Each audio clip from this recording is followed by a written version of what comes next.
Oh, thank you. Welcome, everybody. This meeting is being recorded. Sorry. And is being offered in both Zoom and in person. And we do have 6 people here. It's great. So nice to be back. I would like to acknowledge the ancestral, traditional, and unceded Aboriginal territories of the Coast Salish people, and in particular the Wasanic and the Lekwungen, on whose territory we work, live, and play. Can everybody hear me okay with my mask here? Yeah. Okay, I'm not going to be talking too much. So my name's Joanna Fox. I'm the chair of the Fairfield Gonzales Community Association Land Use Committee. And we do have other members present tonight. In the room, we've got Owen Seifert and Kevin White. And online, we've got Dave Thompson, Michael Hirsch, and Don Mansour. We have attending tonight in the room, Richard Gill, Tony Kiptoo, Swinjack, and they are with the applicant. And we also have online arborist Jeremy Guy, thank you. Oh, are you there in person? Oh, he's here. Sorry. The arborist is here.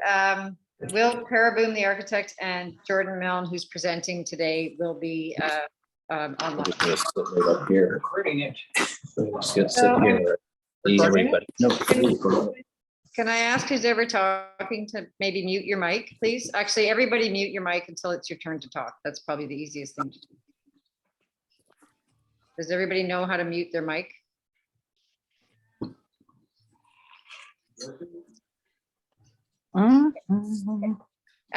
So the role of the CALIC is to facilitate dialogue between land use applicants and the community to identify concerns regarding land use applications, which may influence the proposal and result in changes more appropriate to the neighborhood.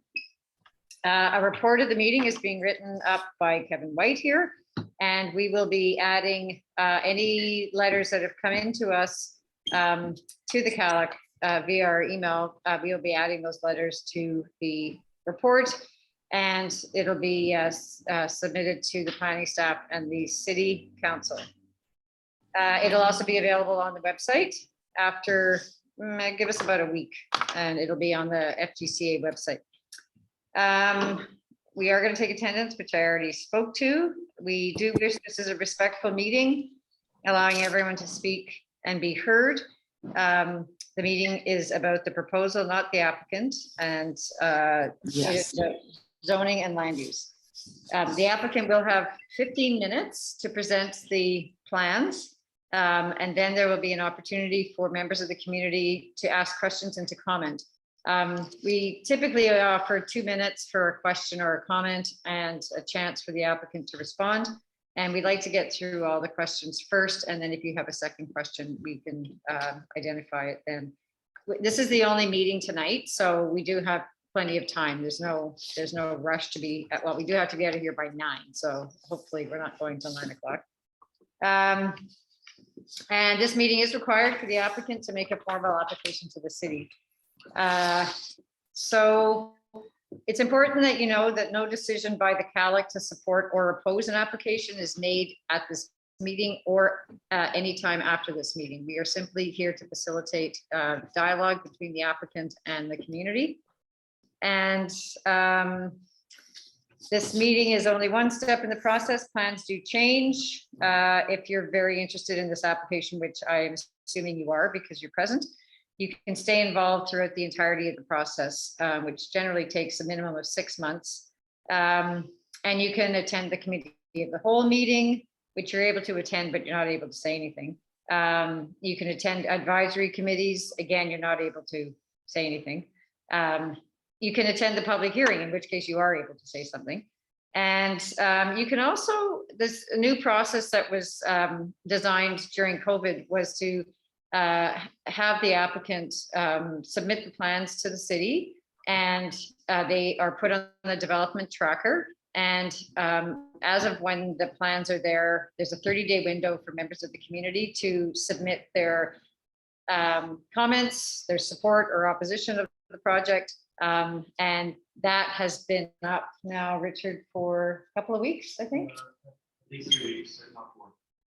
Okay, well, it can't be closed until after this meeting. So anyway, if you go to City of Victoria, put in development tracker, and then you put in this, it's actually a very cool tool if you don't know about it. And any changes that happen as a result of recommendations by the city or something that could generate changes in the submission, they will be on the development tracker as well. So there is a lot of information there. If you need help with anything, you could always email us and we'll help you. So that's pretty much it. I'm going to turn it over to Jordan, who is going to do the presentation, and we will give him 15 minutes. I would ask you to please not be in the chat room if you're not providing information to us. If you were in the meeting here physically, you wouldn't be chatting with somebody, so we ask that there's that respect as well. Are there any questions before we go ahead? Any questions from the room? Okay. Our first speaker up here looks like unmute that computer. Okay, so I think so, Jordan, if you're ready, then Excellent. Can everybody see my my screen? Yes. Yeah. Excellent. So my name is Jordan Milne. I'm the president and CEO of GMC Projects. I apologize, I'm not able to be there in person this evening. I've suffered from some flu-like symptoms today and want to prevent myself from exposing myself to others. We're here this evening to talk about an application, a land use application for 515 Foul Bay. This is an opportunity to create a grove of much needed family oriented housing and secure existing rental within the context of the Fairfield Gonzales neighborhood. Today's conversation will involve an introduction, a background on GMC's experience, some context of the property, information on how we're respecting the past, information on a previous application, what we've learned from that, how that's informed our current proposal, and then open it up for discussion. To date, we've had a number of meetings and heard a lot of feedback already from immediate neighbors and neighbors in the broader community. And we look forward to hearing from you this evening as well. Our team, myself, Jordan Milne, Tony Kiptu, my partner and Vice President of Development, is there in person, as is our Development Manager, Richard Gill. Sarah McNeil, our Creative Director, who's working with us on this, I don't believe is present because she's in PEI. As well, our project team, Nick Bray, our architects, Chris and Bev Winjack from Ladder Landscape Architect, Will Paraboom, who's with us this evening from Victoria Design Group, and as well Jeremy Jai, who's with us in person this evening. So in terms of heritage is a major component of the projects that we do as a company and who we are. And these are 3 examples of heritage projects that we've undertaken. On the left, One Alexander, a Class A federally listed heritage building. In the middle, Adelphi Block, which you guys may recognize from the corner of Yates and Government Street in Old Town in Victoria. It's a restoration we completed of 3 buildings that sort of make up that corner.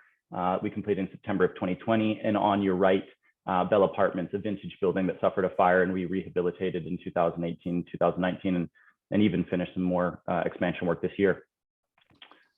In terms of the property context, so 515 Foul Bay Road sits opposite Margaret Jenkins Elementary. It borders the Abkhazi Gardens. It's just a stone's throw from the Gonzales Beach and a short distance from the Fairfield Plaza. The site, as I mentioned earlier, presents an opportunity in our view to be able to provide much needed family oriented housing and as well secure the existing heritage and rental homes. In terms of respecting the past, one of the things I'm pleased to note is that our proposal right now, the existing heritage home on the property is a registered but not designated heritage home, which means it's not actually a fully protected heritage structure. And one of the things that we are seeking to provide within our application is a heritage preservation bylaw, pending the wording of that bylaw, just given some of the challenges in the existing insurance market. In terms of understanding the recent past, there was a prior owner who submitted an application in 2017 to add 3 new single family homes to the property. And through that process, that was a failed application, we were able to listen to the feedback provided by council, by immediate neighbors, and by the broader community through this process, and to hear concerns around